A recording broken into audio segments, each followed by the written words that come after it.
Olá, boa tarde. Meu nome é Fabiana Lucy de Oliveira, sou conhecida como Lucy, sou professora do departamento e do programa de pós-graduação em Sociologia e coordeno aqui o Núcleo de Estudos em Direito, Justiça e Sociedade.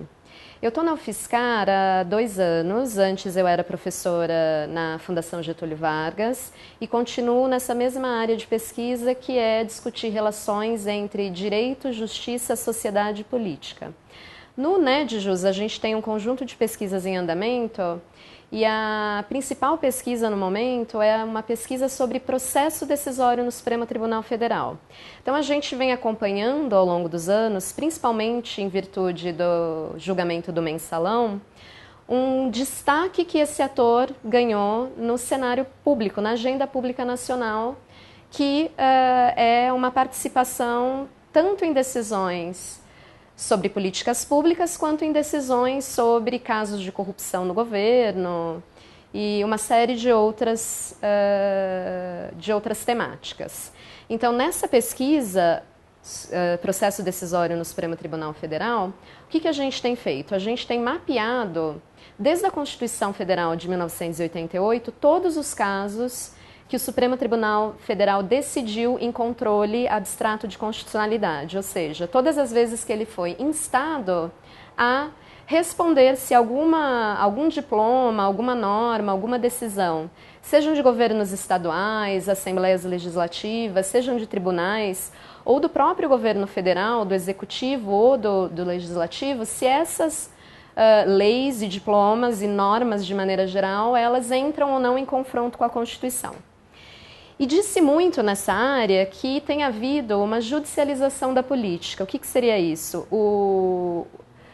Os tribunais, e principalmente o Supremo Tribunal Federal, estaria cada vez mais decidindo sobre questões que caberiam, na verdade, aos demais poderes. Então, a quem caberia decidir se é ou não legal o casamento entre 2 pessoas do mesmo sexo? Quem deveria decidir se é possível ou não, se a mulher tem ou não o direito de abortar?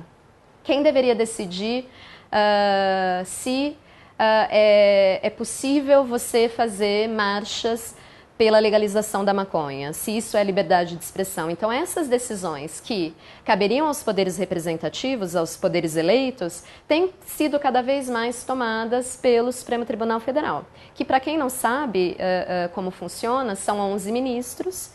Eles são nomeados pelo presidente da República, pelo presidente em exercício, e a sua nomeação é aprovada pelo Senado. Então a gente tem, inclusive nesse momento, uma discussão muito importante que é de que esses ministros que compõem esse poder judiciário hoje, a cúpula do poder judiciário, eles serão nomeados, a grande maioria deles, desses 11 ministros, terá sido nomeada por governos do PT.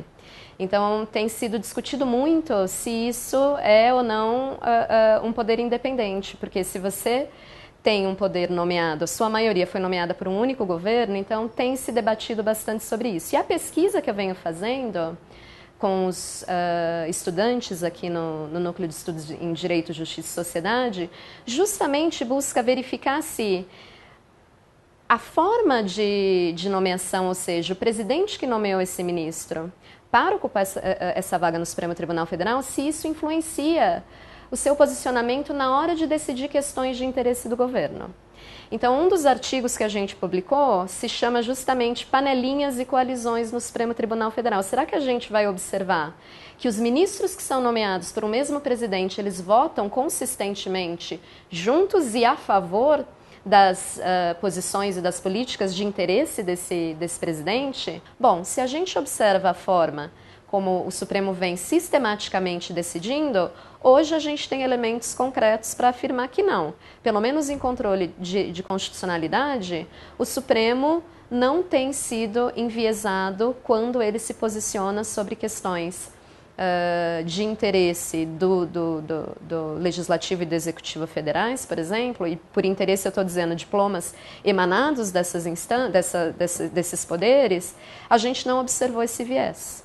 E a gente fala isso a partir não de uma intuição ou de um ou outro caso, mas analisando sistematicamente essas decisões. Mas quando a gente olha a importância que essas pessoas, a importância das decisões que essas pessoas, que esses futuros ministros terão, quando eles decidirem sobre temáticas que dizem respeito diretamente à vida da população, à nossa vida, ao nosso dia a dia, é importante a gente saber se faz e que faz diferença o perfil de carreira, a trajetória que ele teve, a atuação anterior à entrada no tribunal. Então, sabendo disso e acompanhando isso, a gente consegue ter elementos para fazer uma pressão, para questionar ou mesmo para apoiar candidaturas a esse cargo.